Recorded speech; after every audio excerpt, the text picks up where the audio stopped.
নফসের এবং শরীর মনের জেহাদকারী সকল ভাইরা, আসসালামু আলাইকুম।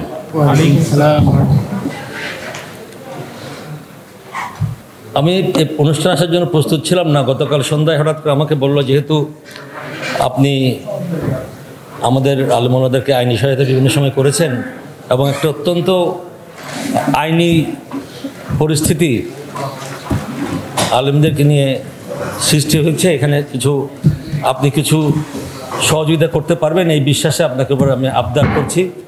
আমার নাতিন জামাই মুফতি হারুন ইজাহার সাহেব সহ সবাই আমাকে অনুরোধ করলো। আমি আনন্দিত হয়ে এসেছি এবং একটু দেরি হয়েছে। আমার কিছু কারা নির্যাতিত মানুষের মামলা 2টা আপিল আমি আল্লাহর রহমতে শুনানি করে আমি জামিন নিয়ে এসেছি, সেজন্য আমার দেরি হয়েছে। আমি আসতে পেরেছি। আপনারা অনেক আলোচনা করেছেন, শুনেছি। অনেকের আলোচনা শুনতে পারিনি, আমি মিস করে ফেলেছি, এটা আমার দুর্ভাগ্য। আমি একটু ইমোশনাল হয়ে পড়ি যখন আপনাদের মাঝে আসি, কারণ আল্লাহর রাস্তায় বাংলার জমিনে আপনাদের মতো আন্তরিক ত্যাগী মানুষ আমি কোনো দলে দেখি নাই। যদিও আপনারা হেফাজতে ইসলাম একটা দল নয়, রাজনৈতিক দল নয়, কিন্তু একটা সংগঠন যেটাকে বিদেশে বলা হয় ককাস মানে হচ্ছে যে একটা উদ্দেশ্য নিয়ে আপনার ইসলামের হেফাজতের উদ্দেশ্য নিয়ে এগিয়ে যাচ্ছেন। যখন একটা সৎ ভালো উদ্দেশ্য নিয়ে সেটা বাস্তবায়ন করার জন্য নাগরিকদেরকে উজ্জীবিত করার চেষ্টা করা হয় এবং সরকারের প্রতি চাপ সৃষ্টি করা হয়, রাজনৈতিক, সামাজিক, সাংস্কৃতিক সব দিক থেকে, সেটাকে বলে ককাস গ্রুপ। তো আপনারা সেরকম একটা সংগঠন যেটা বাংলাদেশের মানুষকে এখন পর্যন্ত চূড়ান্তভাবে দিগ্ভ্রান্ত হয়ে যাওয়ার হাত থেকে আপনারা রক্ষা করে চলেছেন। মানুষের একটা মূলধারা বুঝে মানুষ, যে দল করুক না করুক, কিন্তু হেফাজতে ইসলাম যে ইসলামের মূলধারা বাংলার জমিনে, এটা কিন্তু সবাই বুঝে। যারা শিক্ষিত না তারাও বুঝে, আল্লাহর রহমতে, আলহামদুলিল্লাহ। সুতরাং আপনাদের সাথে থাকবো না কাদের সাথে থাকবো, এটা আমার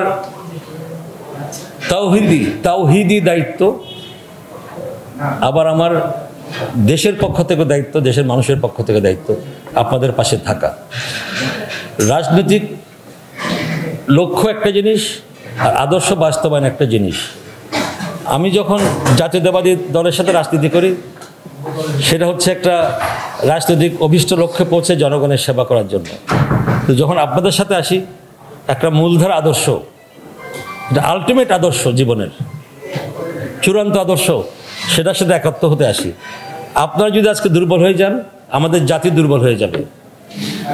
কারণ রফিক ভাই যে কথা বলেছেন, আমাদের মূল জাতীয় চেতনায় আঘাত করার অনবরত একটা চেষ্টা চলে আসছে।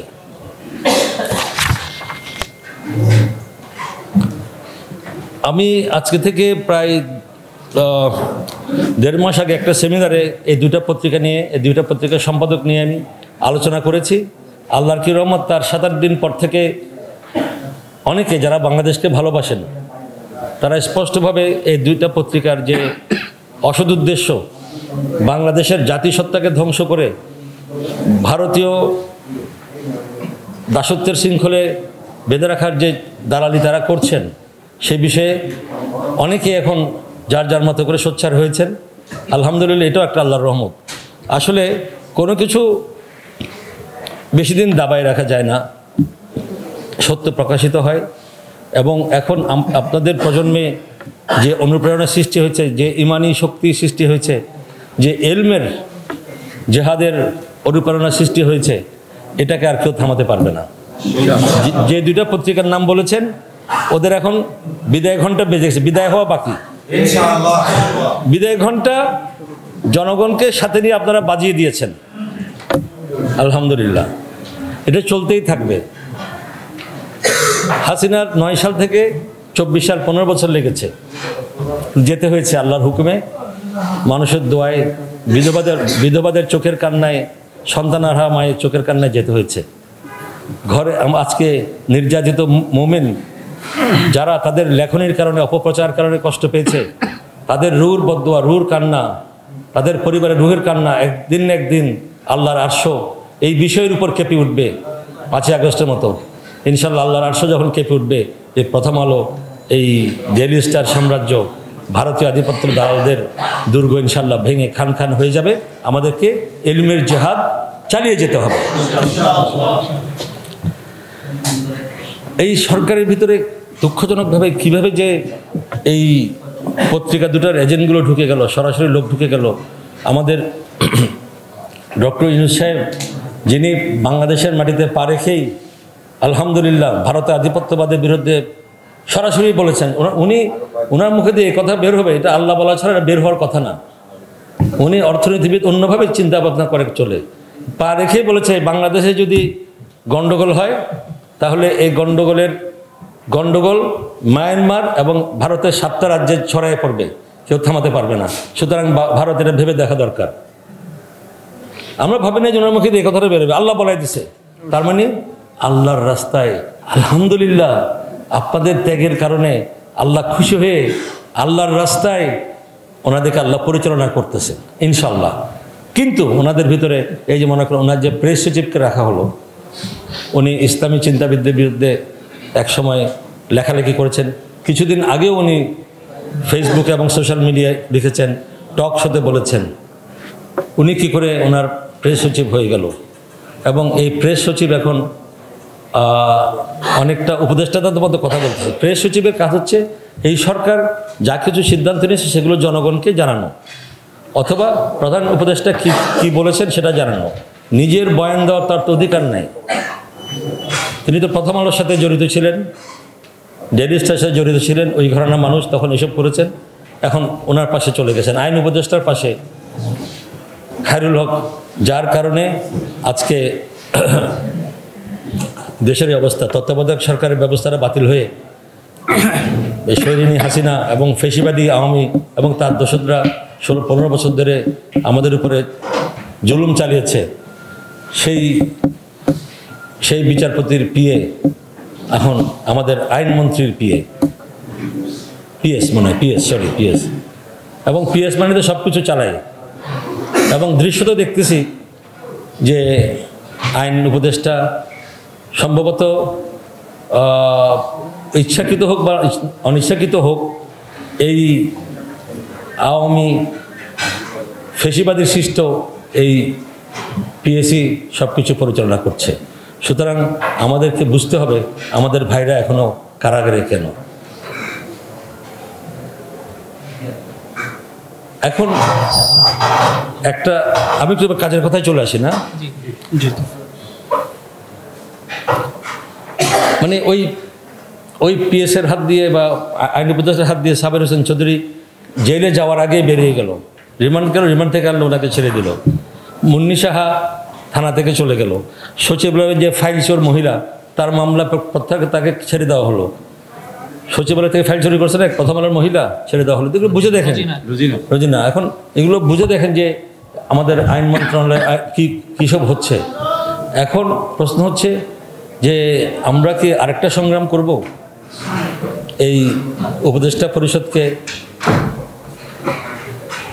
স্বৈরাচারের ফেসিবাদের দোষের মুক্ত করার জন্য? কোনো ব্যাপারই না ইনশাল্লাহ, কোনো দলই লাগবে না। হেফাজতই যথেষ্ট। হেফাজত যদি একটা ডাক দেয়, ঢাকায় অবস্থান গ্রহণ করে শান্তিপূর্ণভাবে, শুধু বসেও থাকে, হাসিনার চেয়েও খারাপ অবস্থায় পালাতে হবে। যারা আজকে জনগণের এই ত্যাগের আকাঙ্ক্ষাকে ভুলুণ্ঠিত করছেন, তামাশা করছেন। কিন্তু আমাদেরকে পরিস্থিতি অনেক শান্তভাবে চিন্তা করতে হবে। সময় আসলে ইনশাল্লাহ আপনারা তাই করতে হবে। এবং আমিও আপনাদের সামনের সারিতে গিয়ে বুক পেতে বসে থাকবো বা দাঁড়াবো ইনশাল্লাহ। আমার মতো অনেক, বিশ্বাস করেন, দাড়ি টুপি ছাড়া কোটি মানুষ আছে, এরকম কোটি মানুষ মনে মনে আজকে প্রস্তুত যে কোনোভাবে হোক এই আওয়ামী ফেসিবাদীদেরকে আর বাংলাদেশে ইসলাম বিদ্বেষীদেরকে আর বাংলাদেশে ঠাঁই দেওয়া যাবে না। শুধু ডাক দিয়ে দেখবেন আপনাদের মাদ্রাসা প্রতিষ্ঠান আলেম ওলামা থেকে 100 গুণ বেশি সাধারণ মানুষ, বাংলাদেশের মুক্তিকামী মানুষ আপনাদের সঙ্গে গিয়ে সামিল হবে ইনশাল্লাহ। এটা আমি বলছি কেন? এটা আমি যারা এই অন্যায়গুলো করছেন, গত 15 বছরের ত্যাগ, আন্দোলন সংগ্রাম, গুম, আয়নাঘর, এসব জুলুম পার করে আজকে মুক্তির আন্দোলনে, জনতার আন্দোলনে, যদিও ছাত্রদের উসিলায় হয়েছে, কিন্তু জনতার আন্দোলনে আজকে এই শুধু এই যে 36 দিনের আন্দোলন তো না, 15 বছরের জুলুমের বিরুদ্ধে আন্দোলন থেকে তো মানুষের মধ্যে সে বারুদ জমা হয়েছিল। হয়তো জুলাই আগস্টে সে বারুদটা আগুনের ছোঁয়া পেয়ে ফেটে পড়েছে। সুতরাং সেই বারুদকে নিয়ে খেলবেন না, এটা জানানোর জন্যই বলছি যে হেফাজতে যথেষ্ট। হুমকি দিচ্ছি না, আপনাদেরকে অনুধাবন করতে বলছি। দেশ চালাচ্ছেন, মানুষের পালস বুঝতে হবে, ভুল করবেন না। মানুষ ভুল করে নাই, জুলাই আগস্ট আন্দোলনে মানুষ ভুল করে নাই। এই আন্দোলনের উদ্দেশ্যকে ধরে রাখার জন্য, আবার আন্দোলন করতে, এর চেয়ে বড় অভ্যুত্থান ঘটাতে মানুষ ভুল করবে না। সেখানে নিয়ে যায়েন না, দেশটাকে ভালোবাসেন। ব্যক্তি স্বার্থ, গোষ্ঠী স্বার্থ, ইসলাম বিদ্বেষী মহলের স্বার্থ, পুঁজিবাদী বিশ্ব রাজনীতির স্বার্থের চেয়ে দেশের মানুষকে একটু ভালোবাসেন আপনারা, দয়া করে। আপনারা ইতিহাসে আপনাদের নাম স্বর্ণাক্ষরে লেখা থাকবে। ডক্টর ইউনূসের মতো একজন দেশপ্রেমিক মানুষকে আপনারা ব্যর্থ করে দিয়েন না, উপদেষ্টা সাহেবরা। বিশেষ করে কয়েকজনের কথা বলছি, বা একজনের বিশেষ ব্যক্তির কথা বলছি। ডক্টর ইউনূসকে আমি অনুরোধ করব, এই খারাপ এলিমেন্টগুলোকে, দেশ বিরোধী এলিমেন্টগুলোকে, এদেশের কোটি কোটি মানুষের বিশ্বাস, ইমান, আকীদা ধারণকারী, ইসলামী আলেম ওলামাদের বিদ্বেষী, ইসলাম ধর্মের বিদ্বেষী, অ্যাক্টিভ বিদ্বেষী লোকদেরকে আপনি সরিয়ে দিয়ে পরিষ্কার করে আল্লাহর নামে দেশে গণতন্ত্র প্রতিষ্ঠিত করুন, দেশকে পরিষ্কার করুন। একটি গ্রহণযোগ্য নির্বাচন, অংশগ্রহণ নির্বাচন এবং একটি বৈষম্যমূলক পরিস্থিতির সৃষ্টি না হয় এরকম দেশের একটা ব্যবস্থা দিয়ে আপনি ইনশাল্লাহ আল্লাহর সন্তুষ্টি অর্জন করুন, মানুষের দোয়া গ্রহণ করুন। আপনার প্রতি আমাদের দোয়া, সমর্থন, চেষ্টা সব কিছু থাকবে ইনশাল্লাহ।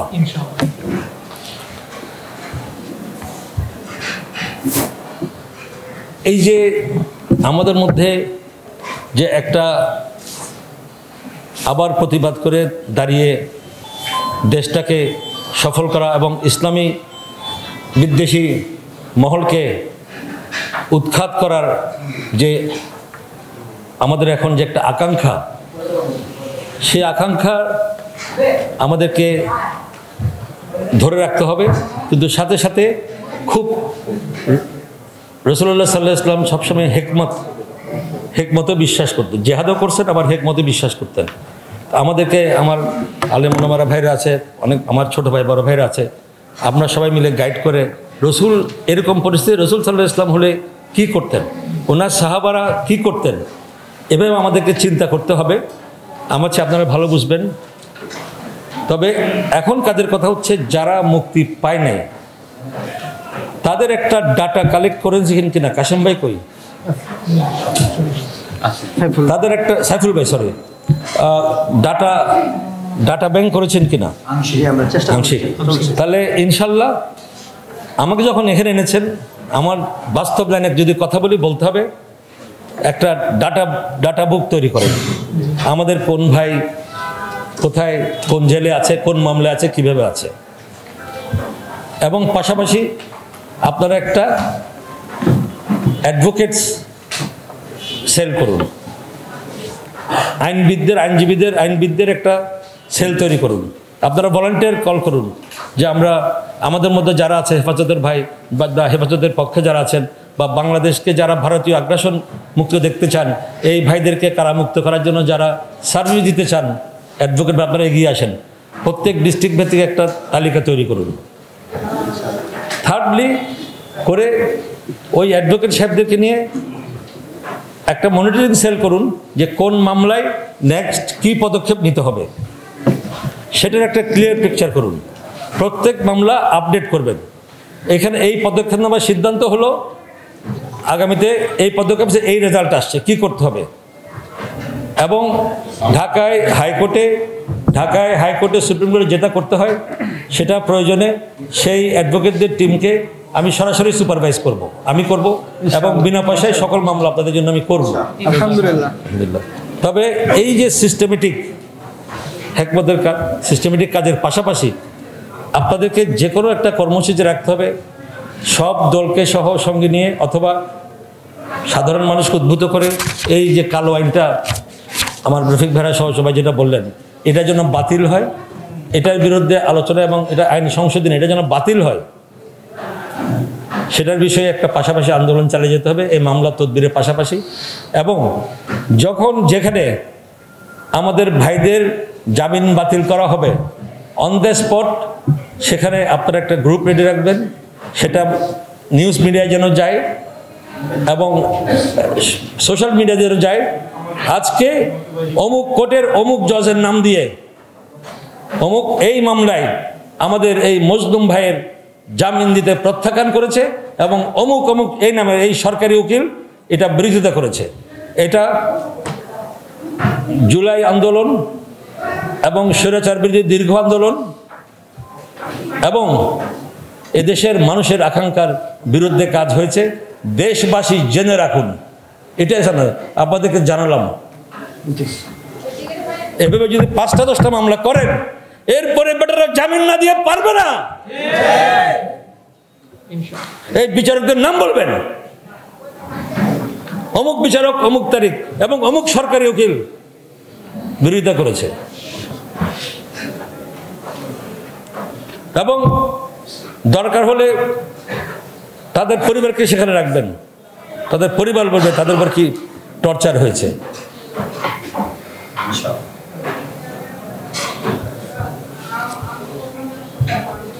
ভারতীয় দালাল মিডিয়াকে এভাবে এই পাল্টা মিডিয়া দিয়ে আমাদের ঠান্ডা করে ডান্ডা মেরে ঠান্ডা করতে হবে, মানুষকে জাগিয়ে তুলতে হবে। আমি আপনাদেরকে কিন্তু খুব সুনির্দিষ্ট কর্মপরিকল্পনা দিয়েছি, আমি জানি না আপনারা আমার সাথে একমত হবেন কিনা। এভাবে করেন, দেখবো যে কিছুদিন পর হয়ে গেছে। দরকার হলে আমি টিভিতে যাব, আপনারা বড় সাক্ষাৎ করেন, এরকম ঘটনা কত না দেবো, এই তালিকা নিয়ে আমি এই সরকারের বিরুদ্ধে বলবো যে কাদের ইশারায় এসব হচ্ছে। কেন সাবের হোসেন চৌধুরী বেরিয়ে যায়, মুন্ডি বেরিয়ে যায়, তাসদিন মাসদিন বেরিয়ে যায়, আমার দল বিএনপির লোকজন বেরিয়ে যায়, অন্যান্য দলের লোকজন বেরিয়ে যায়, কিন্তু জনগণের তৌহিদি জনতার দল, শহীদি দলদার সংগঠন হেফাজত ইসলামের ভাইরা কেন বের হয় নাই? আমি বিচারপতি ফয়সাল ফয়জী ইনশাল্লাহ যেখানে বলেন সেখানে দাঁড়িয়ে, বাংলাদেশের যে জায়গায় দাঁড়িয়ে বলেন সেই জায়গায় এই তথ্যগুলো আমি তুলে ধরবো আপনাদেরকে সবাইকে সঙ্গে নিয়ে, যদি আমাকে প্রয়োজন মনে করেন। তাদের তখতে তাও কাঁপাই দেবো ইনশাল্লাহ, আল্লাহ কাঁপাই দেবে, আল্লাহ আমাদেরকে সেই শক্তি দেখ।